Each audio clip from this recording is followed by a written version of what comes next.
जी बिस्मिल्लाहिर्रहमानिर्रहीम। अच्छा, हमने फर्स्ट जो हमारी क्लास थी उसमें हमने डिस्कस कर लिया टिल पेज 14। अब यहाँ से हम स्टार्ट कर रहे हैं अफ़गान जिहाद एंड इट्स इफ़ेक्ट्स। सिंपल सी बच्चे यहाँ से बात याद रखें, यहाँ से ज़रूर क्वेश्चन भी बन सकता है। वो क्वेश्चन कैसा होगा कि अफ़गान जिहाद बता दें, अफ़गान जिहाद के इम्पेक्ट्स क्या हैं पाकिस्तानी सोसाइटी पे। वो अगला टॉपिक आएगा तो आपको बता दूंगा। डेट बस मार्क कर लें, दिसंबर 1979 में मोर देन 100,000 लाखों की तादाद में सोवियत ट्रूप्स, जो सोवियत यूनियन की आर्मी है, वो इंटर्ड हो गई अफगानिस्तान में। There was a perceived threat. अब थ्रेट था किस चीज़ का? कि वो अफगानिस्तान से पाकिस्तान में भी आ सकते हैं। तो इस चीज़ को बचाने के लिए पाकिस्तान ने क्या किया? पाकिस्तान ने अफगानिस्तान के मुजाहिदीन का साथ दिया और उनको लाइक मींस अपने जो बॉर्डर्स थे वो खोल दिए, ताकि वो अफगानिस्तान से पाकिस्तान हिजरत करके आ जाएं और पाकिस्तान में पनाह ले लें। ठीक है। पाकिस्तान कोशिश कर रहा था कि किसी तरीके से अफगानिस्तान के अंदर जो सोवियत की जो वो है ना एग्रेशन, उसको ख़त्म किया जा सके। और साथ ही साथ कोशिश कर रहा था कि जो थाउजेंड्स ऑफ रिफ्यूजीज हैं, लाइक एक अंदाजे के मुताबिक तकरीबन 3.5 मिलियन बनते हैं, कि जो 35 लाख हैं, ये 35 लाख के करीब जो रिफ्यूजीज हैं, जो कि महाजरीन हैं, जो कि हिजरत कर कर पाकिस्तान आए हुए हैं, उन महाजरीन को यहाँ पर सेटल डाउन कर दिया जाए। तो ये चीज़ें ज़रूर देख लीजिए। इसके अलावा आप देखेंगे कि किस किस ममालिक ने पाकिस्तान के कर्जे माफ़ किए ना। यूनाइटेड किंगडम ने, जर्मनी ने एंड जापान ने पाकिस्तान के कर्जों को रोट ऑफ कर दिया। रोट ऑफ मींस माफ कर दिया। Wrote off Pakistan debts, Pakistan के जो कर्ज हैं उनको माफ कर दिया, या उनके ऊपर जो सूद था, इंटरेस्ट था, उनको माफ कर दिया। क्यों? क्योंकि वो इस इन पैसों से क्या करें, जो कि मुहाजिरीन आए हुए हैं उनकी मदद कर सके। अब मुजाहिदीन जंग लड़ रहे हैं अगेंस्ट अमेरिका। किसी न किसी तरीके से वो वॉर के अंदर हिस्सा ले रहे हैं और अपनी कोशिश कर रहे हैं कि वो अपने आप को बचा सके उनसे। बाकी ममालिक ने भी सपोर्ट करना शुरू किया। यहाँ पर एक एग्जाम्पल्स एमसीक्यूज आएगा स्टिंगर मिसाइल के। स्टिंगर मिसाइल जो है वो किसने प्रोवाइड किया था? स्टिंगर मिसाइल प्रोवाइड किया था यूनाइटेड स्टेट्स ने। किसने? अमेरिका ने मुजाहिदीन को, ताकि वो क्या कर सके, वो जंग लड़ सके अगेंस्ट द यूएसएसआर। तो यूएसएसआर के खिलाफ जंग लड़ेंगे तो ऑटोमेटिकली क्या होगा? यूएसएसआर को शिकस्त मिलेगी। जब यूएसएसआर को शिकस्त मिलेगी तो उससे ऑटोमेटिकली यूएसए की जो पावर्स हैं वो क्या हो जाएगी? मजीद मजबूत हो जाएंगी। जिनेवा एकॉर्ड, जिनेवा एकॉर्ड कहते हैं जिनेवा मुज़ाकरात। Geneva is a city in the Switzerland. Switzerland के अंदर एक सिटी है, वहाँ पर ये मुज़ाकरात हुए थे। और उस मुज़ाकरात के अंदर लाइक इस तरह की बात की गई थी कि जो मीन्स आप कहते हैं ना कि वॉर को एंड करने के लिए, अप्रैल 1988-89 समवेयर। तो यहाँ पर आप इन दो चीज जो चार चीज़ें हैं इसको आप माइंड में रखेंगे। लाइक मिखाइल गोर्बाचोव, जो कि प्रेसिडेंट बने थे, न्यू न्यू सोवियत लीडर, उन्होंने एक फ्लेक्सिबल एटीट्यूड शो किया। तकरीबन 50,000 के करीब अमवात हो चुकी थी, बहुत सारे इकोनॉमिक लॉसेस हो चुके थे। तो उसने फैसला सुनाया। उसने क्या कहा कि अगर अगर हमारे मामला ठीक हो जाते हैं मार्च 15 1988 से पहले पहले, तो मई 15 तक हम अपनी फोर्सेस वापस निकाल लेंगे अफगानिस्तान से। मार्च 15 तक हमारे मामला अगर ठीक हो जाते हैं तो मई 15 तक हम अपनी फोर्सेस वापस निकाल लेंगे, हम अफगानिस्तान को छोड़कर चले जाएंगे। अब यहाँ पर विजिबल डिस्कॉर्ड, यहाँ से आपका क्वेश्चन आया था मेरे ख्याल से प्री बोर्ड के अंदर, आप लोग चेक कर लीजिएगा कि कौन से क्लियर डिस्कॉर्ड था on the basis of Geneva accord. Clear Discord ये था, डिस्कॉर्ड कहते हैं तनाज़े को, मसले को, प्रॉब्लम को। वो ये था कि जो जनरल ज़िया थे वो ये कह रहे थे कि आप साइन ना करें, और जुनेजो ने साइन कर दिया था। जनरल ज़िया कह रहे थे इन हरी अगर आप साइन करेंगे तो उससे मसला पैदा हो जाएगा। लाइक सिर्फ ये मसले का हल तो नहीं है ना कि यूएसएसआर जो है वो अफगानिस्तान छोड़कर चली जाए, बल्कि यहाँ पर आपने ऐसा करना है, जो 35 लाख के करीब जो मुहाजिरीन आए हुए हैं उनको वापस भिजवाना है, उनको वहाँ पर सेटल डाउन करवाना है, फिर तमाम इश्यूज सॉल्व होने चाहिए। लेकिन जुनेजो जो कि प्राइम मिनिस्टर था उन्होंने बात नहीं मानी, और उन्होंने 1 मार्च 1988 को दस्तखत कर दिए, जिसकी वजह से जनरल ज़िया और उसके दरमियान जो इख्तिलाफात थे वो मज़ीद पैदा हो गए, और जनरल ज़िया ने उसकी हुकूमत का खात्मा कर दिया। अब ये वाला question, impact of Afghanistan refugees on Pakistani society, तो याद रखिए कि इम्पैक्ट्स क्या आए थे, नॉट एज पॉजिटिव बट के impact as negative. Negative impacts थे, तो नेगेटिव इम्पैक्ट्स को आप लोग देख लें, इसको पढ़ लेंगे, गो थ्रू कर लेंगे, तो आपको आइडिया हो जाएगा कि किस हवाले से हमारी जो इंडस्ट्रीज़ थी उसके अंदर हमारा कंपटीशन ज़्यादा हुआ। इसके अलावा मज़ीद कितनी हमें नेगेटिव इम्पैक्ट्स का सामना करना पड़ा रिगार्डिंग दिस। एनजीओज का क्या रोल रहा, ये सारी सारी चीज़ें। Mohammad Khan Junejo non party based elections के तौर पर सामने आए थे। नॉन पार्टी बेस्ड इलेक्शंस कब हुए थे? 1985 में। लाइक कोई भी पॉलिटिकल पार्टी नहीं है, तमाम के तमाम लोग आज़ाद उम्मीदवार हैं। प्राइम मिनिस्टर को मुंतखब करना बहुत ज़्यादा कॉम्प्लिकेटेड इशू था, तो मार्च 20 1985 को इसको प्रपोज किया गया बाय द प्रेसिडेंट जिया कि आप मैं आपको प्राइम मिनिस्टर बना रहा हूँ, और बाकायदा तौर पर इसने 23 मार्च को अपना ओहदा संभाल लिया और ये प्राइम मिनिस्टर ऑफ पाकिस्तान बन गया। अब इसकी गवर्नमेंट के फंक्शंस देख लें। गवर्नमेंट के फंक्शंस के अंदर सबसे पहले इसने क्या काम किया, पॉलिटिकल पार्टीज को बहाल करे। जैसे जनरल जिया को पता था कि पॉलिटिकल पार्टीज के बगैर नहीं हो सकता, लेकिन जनरल जिया नहीं चाहते थे कि पॉलिटिकल पार्टीज बहाल हो, तो इसने सबसे पहले कोशिश ये की कि पॉलिटिकल पार्टीज बहाल कर दी जाए। ठीक है, असम्बली के अंदर करारदाद पेश की गई नवंबर 1985 के अंदर। 237 तकरीबन मेंबर्स थे, 237 मेंबर्स में से 190 मेंबर्स को इसने अपने साथ में ला लिया, अपनी पॉलिटिकल पार्टी बना दी। दूसरा, इसने कोशिश की कि मार्शल लॉ का खात्मा कर दिया जाए, एंड ऑफ मार्शल लॉ। ये डेट्स आपके सामने हैं, डेट्स भी पढ़ लीजिए। और इसके अंदर एक शर्त रखी गई कि वो किस किस शर्त के ऊपर मार्शल लॉ का खात्मा करेंगे, तो वो शर्त थी एट अमेंडमेंट। एट अमेंडमेंट के तहत क्या करेंगे, अगर आप एट अमेंडमेंट पास कर देते हैं तो हम मार्शल लॉ का खात्मा कर देंगे। ये शर्त रखी थी जनरल जिया ने। कोई बता सकता है एट अमेंडमेंट के अंदर कौन सा आर्टिकल था? मैं डिटेल में बता चुका हूँ बार बार क्लास में। कौन सा आर्टिकल था? What does the point the origin of NGOs in Pakistan dates back these 3 years mean? 3 years नहीं है, 20 years है कि NGOs जो है पाकिस्तान के अंदर इस टाइम पीरियड से पैदा होना शुरू हो गई। 58 2B, very good Asfandyar, 58 2B।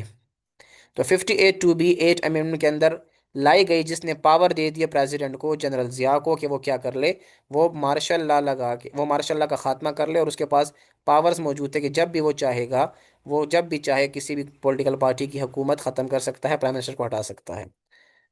HP, आपका क्वेश्चन है कि main purpose of Geneva accord. Geneva accord का मेन पर्पस ये था कि किस तरीके से अफगानिस्तान से USSR निकल जाए, अफगानिस्तान छोड़कर चला जाए, एक पीस एग्रीमेंट कर ले, क्योंकि अब USSR को बहुत ज़्यादा नुकसान हो चुका था ना।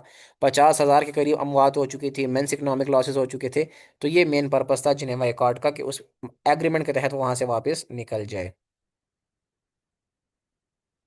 ठीक है, तो ये चीज़ याद रखें कि ऑन 1 जनवरी 1986 जब सूरज निकला तो मार्शल लॉ ख़त्म हो चुका था। 5 पॉइंट्स प्रोग्राम कौन से प्राइम मिनिस्टर ने दिए थे? जुनेजो ने दिए थे। कब दिए थे? 31 दिसंबर 1985 में दिए थे। कितने साल पर मुश्तमिल प्रोग्राम था? 4 ईयर्स पर मुश्तमिल प्रोग्राम था। ये 5 पॉइंट्स हैं, इसको ज़रूर पढ़ लीजिए। यहाँ से जो MCQs, एक छुपा हिडन MCQs है, वो ये वाला है। यहाँ पर नेम आएगा साहिबजादा याकूब खान।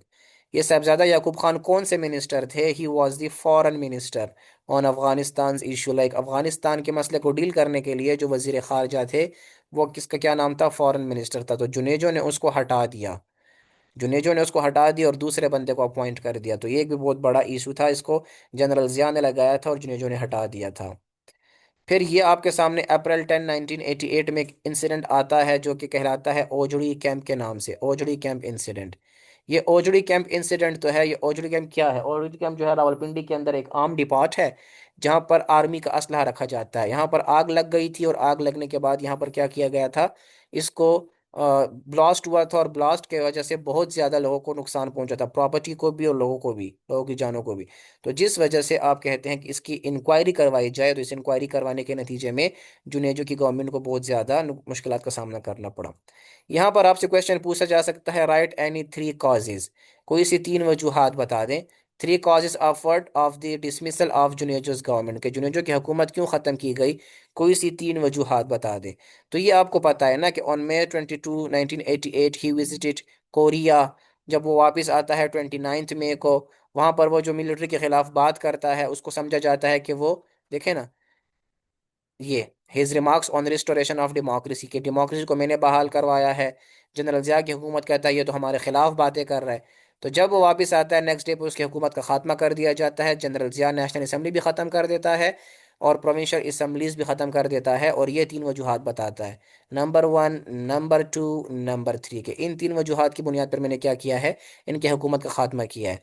फिर अगर आप इसको ज़्यादा इनलार्ज करना चाहें तो पॉइंट नंबर 4 ये बन जाएगा, और पॉइंट नंबर 5 यहाँ से आ जाएगा, जो criticism.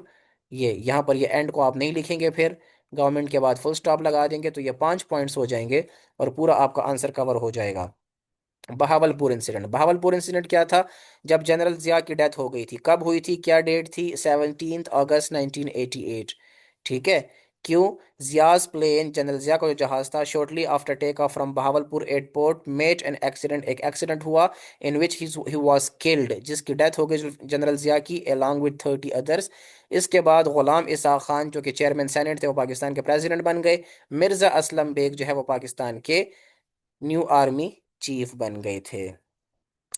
Benazir Bhutto first term of government, ये जो क्वेश्चंस हैं ये आपको लॉन्ग क्वेश्चंस के लिए आ सकता है, तो दोनों टर्म ऑफ गवर्नमेंट को आप ज़रूर लॉन्ग क्वेश्चंस के लिए गो थ्रू कीजिएगा। यहाँ पर जो इंपॉर्टेंट चीज़ है मैं आपको बता दूँ, ये डेट्स में आपने कंफ्यूज नहीं होना। देखिए, 2 दिसंबर को इसने ओथ लिया, हल्फ उठाया, मींस ओथ, एंड 12 दिसंबर 1988, मतलब 10 दिन बाद, she took vote of confidence from the assembly. ये दो डेट्स आपको पता होना चाहिए। सेकेंडली, ये चीज़ आपको शॉर्ट क्वेश्चन के साथ साथ एमसीक्यूज के लिए कवर करनी होगी कि Pakistan and India had no accord regarding what, not to attack each other nuclear installations.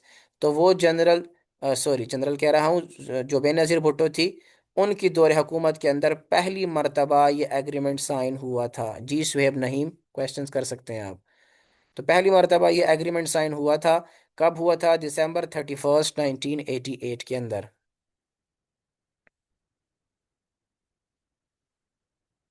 What does vote of confidence mean? Syed, आपका क्या नाम है? आप कौन सी क्लास है? 10th A में से हैं? वोट ऑफ कॉन्फिडेंस सिंपल सी बात है कि प्राइम मिनिस्टर जब प्राइम मिनिस्टर बन जाता है तो उसको वोट ऑफ कॉन्फिडेंस असेंबली से लेना पड़ता है। जब वो वोट ऑफ कॉन्फिडेंस ले लेता है, like half of the assembly को उसके ऊपर एतमाद है, तो वो मजीद वज़ीर आज़म बरकरार रह सकता है। अगर नहीं है तो उसको वज़ीर आज़म नहीं रहना चाहिए। जैसे इमरान खान को हटाया गया था वोट ऑफ नो कॉन्फिडेंस के तहत, इमरान खान के अगेंस्ट आधे से ज़्यादा मेंबर ऑफ द असेंबली हो गए थे। तो ये vote of confidence, vote of no confidence दोनों कहलाता है, एतमाद का वोट और अदम एतमाद का वोट। लाइक आपकी क्लास यहाँ पर में मौजूद है, अभी 25 स्ट्रेंथ मौजूद है, मैं देख रहा हूँ 26 हो चुके हैं। 26 को अगर आप हाफ करें तो 13 बनता है। अगर 13 मीन में से 14 लोग मेरे फेवर में हैं तो मैं सेफ हूँ, और अगर 14 मेरे अगेंस्ट चले गए हैं तो वो मेरा नो कॉन्फिडेंस है, मेरा कॉन्फिडेंस नहीं है, मुझे फिर हटा दिया जा सकता है। सो ये प्रोसेस होता है, इसको कहते हैं vote of no confidence. Nuclear programme किसने स्टार्ट किया था? जिया और भुट्टो। न्यूक्लियर प्रोग्राम तो भुट्टो ने स्टार्ट किया था, जिया ने कहाँ स्टार्ट किया था? तो ये आपको पता होना चाहिए। अच्छा, 31 दिसंबर 1988 कौन सा मौका था? सार्क की कॉन्फ्रेंस हो रही थी। कहाँ पर हो रही थी सार्क की कॉन्फ्रेंस? पाकिस्तान में हो रही थी, ठीक है, इस्लामाबाद के अंदर थी, जिसके अंदर राजीव गांधी के साथ ये एग्रीमेंट साइन किया गया था कि हम एक दूसरे के न्यूक्लियर इंस्टॉलेशंस को अटैक नहीं करेंगे। Which dates we will write in paper, the dates in 26 edition और 2025 एडिशन? डेट्स तो सेम आएंगी ना, डेट्स में तो कोई इशू ही नहीं है। डेट्स 25 हो या 26 हो, एक फैक्ट्स एंड फिगर्स वहां पर मसला आ रहा है। वो फैक्ट्स एंड फिगर कौन सा है? वो जो कि चैप्टर नंबर 4 के अंदर है, वो हेल्थ के हवाले से और वोमेन एंड मैन रेशो के हवाले से। बाकी डेट्स तो ठीक है, डेट्स 25 एडिशन हो या 1945 एडिशन हो, डेट्स आर सेम, डेट्स में कोई इशू नहीं है।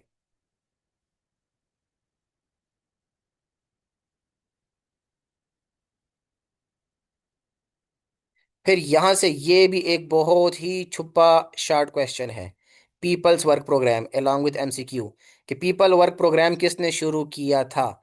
पीपल्स वर्क प्रोग्राम शुरू किया था बेनजीर भुट्टो ने। यहां से लेकर यहां तक इसका आंसर आएगा कि people's work programme initiated by Benazir Bhutto on 23 April 1989। मकसद क्या था? This programme aimed at social welfare at grass root level, development के काम करना है बिल्कुल लो सतह पर। फिर ये वाला एक एमसीक्यूज आया था कि जब 1988 के इलेक्शंस में बेनजीर भुट्टो जीत गई थी सेंटर के अंदर, पंजाब में किसकी हुकूमत आई थी? पंजाब में हुकूमत आई थी आईजेआई की, जिसको नवाज शरीफ लीड कर रहे थे। इनका आपस में कैसा जो था एक दूसरे के साथ रवैया था? तो वो रवैया कन्फ्रंटेशनल था, मुजाहमती था, एक दूसरे के अगेंस्ट चल रहे थे। और आखिरकार 6 अगस्त 1990 को जुल्फ़िकार, जो बेनज़ीर भुट्टो की हुकूमत थी, उसको ख़त्म कर दिया गया। ग़ुलाम इसा खान ने हुकूमत का खात्मा किया और ग़ुलाम मुस्तफ़ा जुत्ते को केयर टेकर प्राइम मिनिस्टर बना दिया। फिर Benazir Bhutto second term of government आता है, सेम वही चीज़ें आप लोगों ने रिपीट करनी है। अगेन आपको कह रहा हूँ, ये दोनों टर्म ऑफ गवर्नमेंट को आप लोगों ने लॉन्ग क्वेश्चन के लिए कवर करना है। आसान बच्चे, क्या क्वेश्चन है? आप क्वेश्चंस कर सकते हैं, ये लॉन्ग क्वेश्चंस के लिए डेट्स आपको पता होना चाहिए, डेट्स देख लीजिए, ठीक है। बजट की यहाँ पर बात हुई थी तो ये एमसीक्यूज में आया था कि 1994 में जो नेशनल असम्बली ने बजट पास किया था वो कितने रुपीस का था? It was about 128 billion rupees.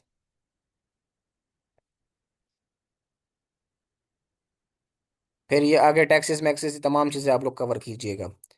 Governments of Nawaz Sharif it also can come for long question. जितने भी ये लास्ट वाली गवर्नमेंट्स हैं it can come in long questions.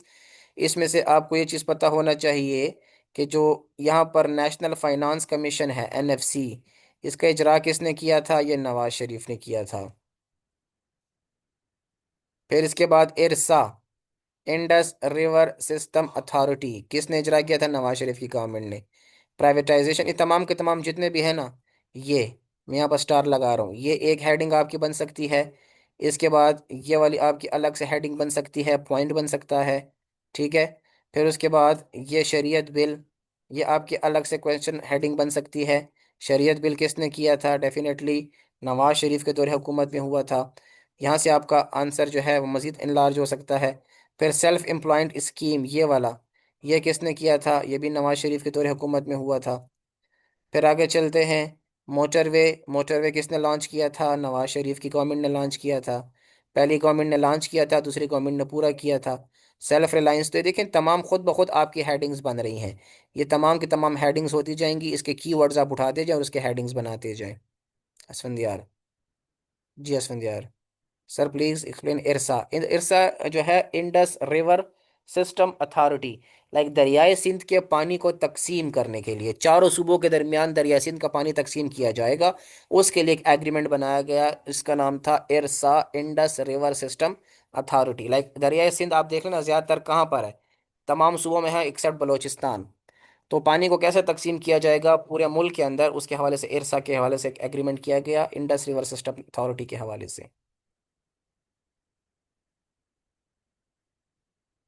अच्छा, यहाँ पर फिर देखें ये नवाज शरीफ की हुकूमत का खात्मा किया जाना और ये दिस और दैट, ये वो वाला क्वेश्चन है स्टूडेंट्स जो मैंने आपको बताया था, जनरल वहीदुद्दीन काकड़ फार्मूला, वो क्या था ना। उसके अंदर ये चूंकि पेपर में आएगा नहीं, बहुत ज़्यादा कॉम्प्लिकेटेड चीज़ नहीं आती है पेपर में, लेकिन फिर भी अगर आ जाए तो आपको पता होना चाहिए कि असेंबली डिसॉल्व की गई थी और असेंबली को बहाल किया गया था और फिर दोबारा असेंबली को डिसॉल्व करने के लिए एग्रीमेंट हुआ था नवाज शरीफ और गुलाम ईसा खान के बीच में। उस एग्रीमेंट को करवाया था आर्मी चीफ ने, और आर्मी चीफ का नाम था जनरल वहीदुद्दीन, इसलिए उसको वहीदुद्दीन काकड़ फार्मूला कहा जाता है। Sir, was governor rule imposed in Sindh in 1999, write two effects of eight.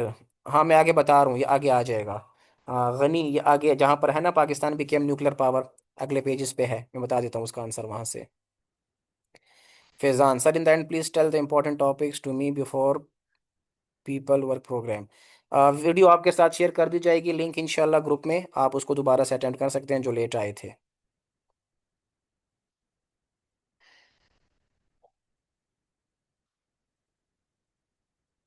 फिर Nawaz Sharif second term of government, very very very much important. अच्छा, बार बार बार बार यहाँ से क्वेश्चन आया है, बार बार क्वेश्चन आया है और बोर्ड के कोऑर्डिनेटर्स ने क्वेश्चंस बनाए हैं, तो ये मैं ऊपर वेरी वेरी इंपॉर्टेंट लिख रहा हूँ।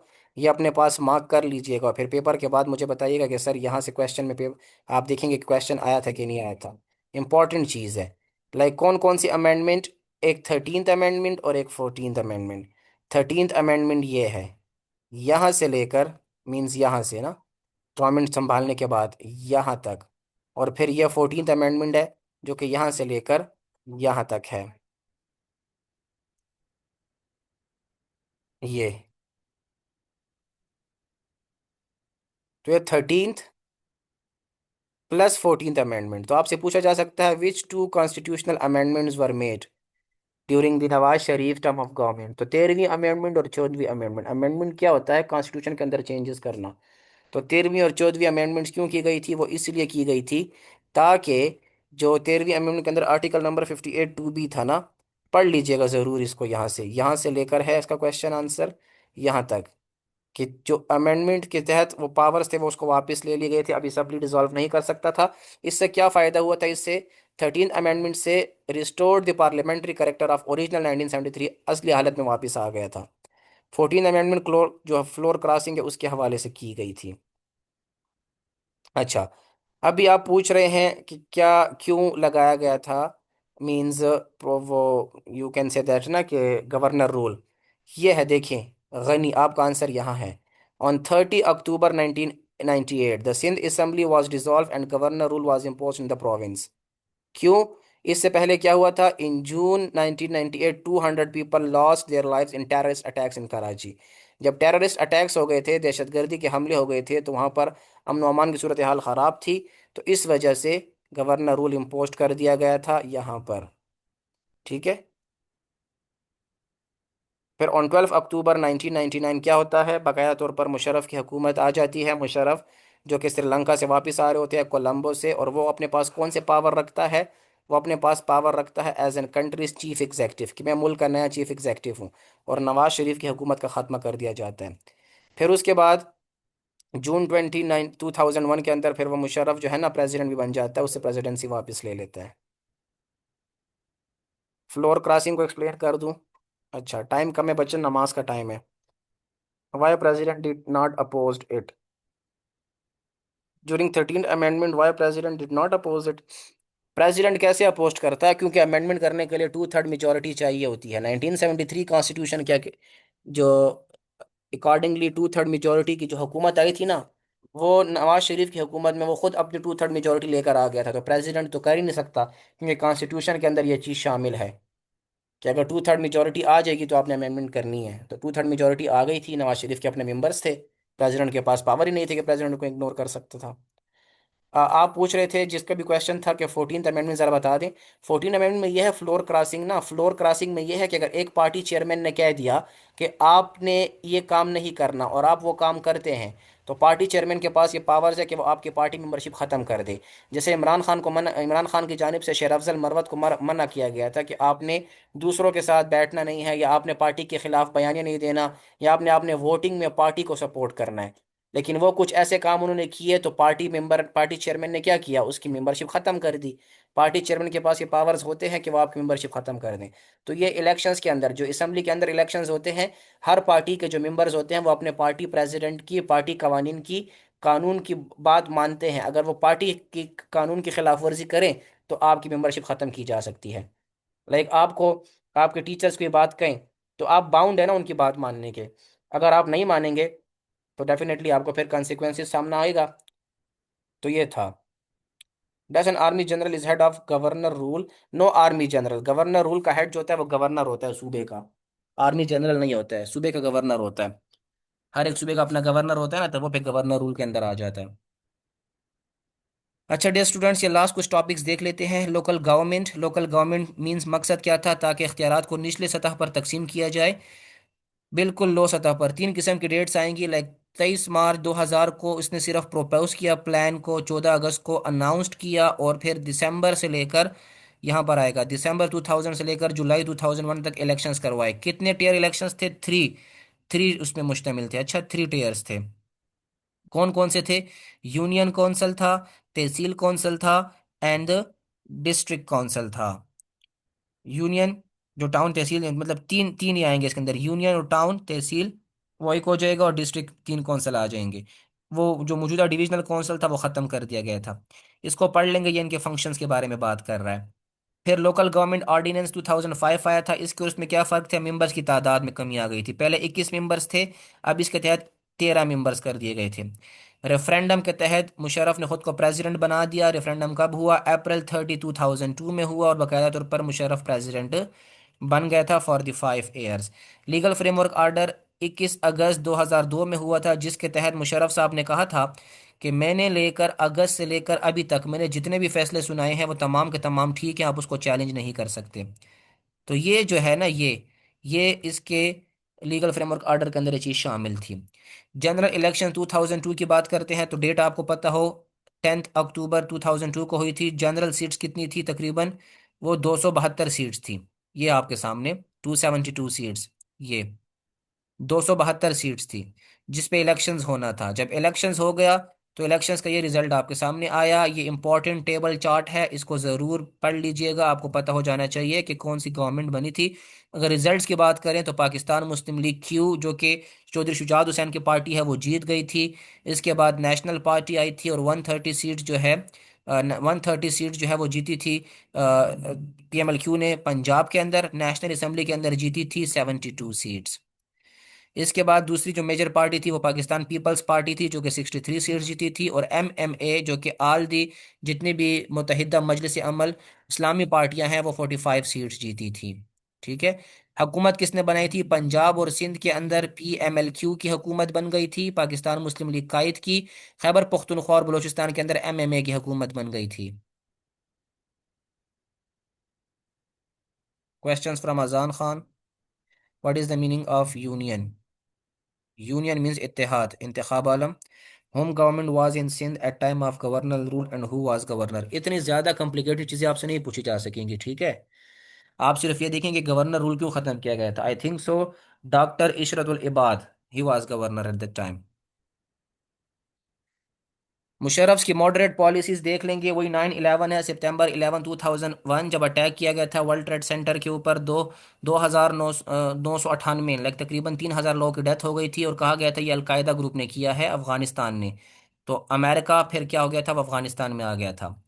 उसके बाद इंडस्ट्रियलाइजेशन की तरफ आते हैं। इंडस्ट्रियलाइजेशन में ये ग्रोथ याद रख लें, ये एमसीक्यूज के लिए आएगा कि इंडस्ट्रियलाइजेशन में कितनी ग्रोथ हुई थी। ऑलमोस्ट 6.8% ग्रोथ हुई थी मुशर्रफ के दौर में, ताकि नई इंडस्ट्रीज लगेंगी। तो ये बात सिंपल सी है कि जितनी ज़्यादा इंडस्ट्रीज लगेगी उतनी ज़्यादा आपको फ़ायदा होगा।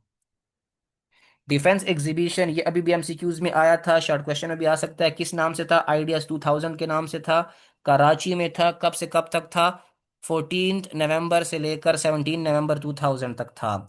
फिर 2003 के अंदर जो है माइक्रोसॉफ्ट वो किस चीज़ का ऑन बिल गेट्स जो है वो किस चीज़ का ऑनर है, फाउंडर किस चीज़ का है? माइक्रोसॉफ्ट आईटी का है, उसने पाकिस्तान में इन्वेस्टमेंट की थी। फिर प्राइवेटाइजेशन एंड इट्स इम्पैक्ट्स या इफेक्ट्स करेंगे, ये भी शॉर्ट क्वेश्चन में आएगा। अजान होने वाली है, इसको कवर अप कर लेते हैं, फिर नमाज के बाद हम कोशिश करेंगे चैप्टर 2 कर लें। अगर कोई ज्वाइन करना चाहे तो वो ज्वाइन कर ले, फिर मुझे बता दीजिएगा कि आप लोग इंटरेस्टेड हैं, ज्वाइन करना चाहेंगे आफ्टर नमाज।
अच्छा, लास्ट पेज है, इसको देख लेते हैं, फिर नमाज के ब्रेक कर लेते हैं। नमाज के बाद फिर हम अगला चैप्टर हम कर लेंगे, ठीक है।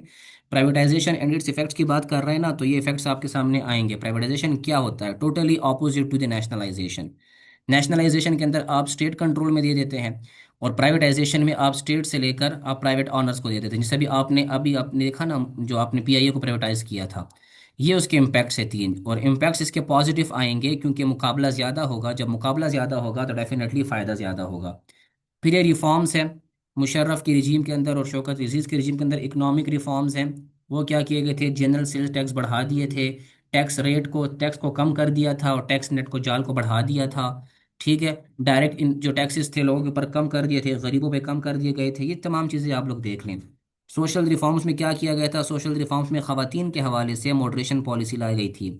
डेमोक्रेटिक रिफॉर्म्स के अंदर एनआरबी का कयाम किया गया था, नेशनल रिकंस्ट्रक्शन ब्यूरो। ये भी 2000 के अंदर था, जिसके तहत वो आपने पीछे पढ़ा ना, लोकल गवर्नमेंट के इलेक्शंस वो करवाए गए थे। These two reforms are very much important. HEC higher education जो कि एजुकेशन सेक्टर के अंदर था, और दूसरा कंप्यूटराइजेशन ऑफ नेशनल डेटाबेस जो कि नादरा के हवाले से था। इसके अंदर क्या था कि वो तमाम टीचर्स, स्टूडेंट्स जो कि हाई क्वालिफाइड एजुकेशन हासिल करना चाहते हैं पाकिस्तान के अंदर भी और आउटसाइड द कंट्रीज, उनको स्कॉलरशिप दे दी जाएगी और उनको ज़्यादा एजुकेशन दे दी जाएगी। तो कंपैरेटिवली अगर आप देखें तो ये ज़्यादा बेहतर है जुल्फ़िकार अली भुट्टो की एजुकेशन पॉलिसी से। ठीक है। और जबकि जहाँ कंप्यूटराइजेशन ऑफ नेशनल डेटाबेस की बात है, तो ये पहली मर्तबा नादरा का इजरा किया गया था। आज जो आप देखते हैं ना, आपकी तमाम की तमाम चीज़ें जो मौजूद होती हैं एक कंप्यूटर के अंदर, एक क्लिक के अंदर आपका पूरा फैमिली ट्री, आपका फॉर्म भी, आपका आईडी कार्ड, पूरा का पूरा रिकॉर्ड मेंशन होता है। तो वो पहली मरतबा मुशर्रफ की दौर के अंदर किया गया था। यहाँ पर चैप्टर आपका एंड होता है इंशाल्लाह। आफ्टर नमाज हम कवर कब कर लेंगे, कोशिश करेंगे 7:15 पे हम दोबारा से ज्वाइन कर लें। तो तकरीबन आधे घंटे की हम एक और स्ट्रीम करेंगे, और हम तीसरा चैप्टर मतलब तीसरी क्लास के अंदर, जो हमारा अभी तीसरी क्लास रिकॉर्ड होगी, उसके अंदर हम अपना चैप्टर नंबर 2 कवर अप कर लेंगे। तो नमाज पढ़ लेते हैं, नमाज का ब्रेक ले लें, उसके बाद ज्वाइन कर लेंगे।